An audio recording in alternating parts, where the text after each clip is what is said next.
largest school district is coming under fire for pushing critical race theory. You know, the whole 1619 thing?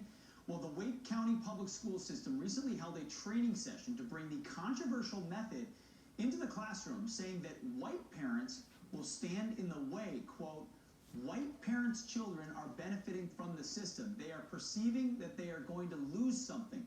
Fear of loss, hard to let go of power, privilege.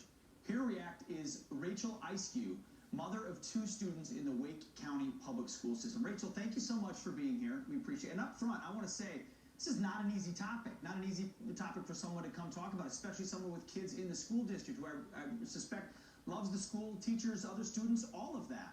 But how do you manage this idea that a school district is saying, your voice doesn't count when it comes to curriculum? How do we teach history to kids? How have you managed this? I think it's more horrifying that they're trying to cut the parents out and assuming that we aren't talking to our kids about these things and that our kids are in some way biased, which is only perpetuating their own theory that is a problem to begin with. We do talk to the kids. We do talk to the teachers in the schools, but the problem is, even especially now with coronavirus, we're hearing more and more of what the teachers are being told to tell them in the classroom.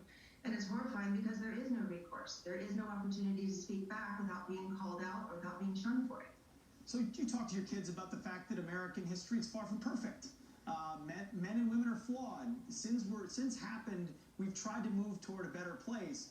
We can acknowledge all of that without then therefore saying America is inherently a racist place. Or your kids walk around with privilege and look at other people as lesser than them. Are there other parents? Do you feel like it's just you? Can people actually talk about this? No, you can't talk about it without being called out or without being called names or without being told that you have a privilege you're not even aware of, therefore your voice doesn't count. And that's part of the problem in our school system, is that we're not focusing on the actual education of the kids, which that's the foundation for everything in life. We're focusing on these social criteria and trying to reshape a narrative that isn't benefiting all children and isn't fair to a lot of them, which is actually isolating them. And that's a big part of the problem. They have nowhere to go to say anything, and the education is lost. Well, they can't say anything, otherwise they'll be reprimanded substantially and called the names you're talking about, that you'll be called for just for talking about it, no matter what. What's your recourse? Have you thought about leaving the schools? What can parents do? A lot of parents have left the school system. There's a mass exodus happening now because parents are finally becoming aware of, especially because school has been home. We've been seeing it live. They're just tired of the games. They're tired of the social expectations that the equity group is pushing.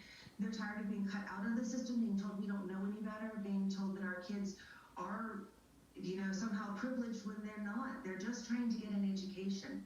And so a lot of parents have left. The private schools are now on wait lists. The homeschool around here has grown exponentially.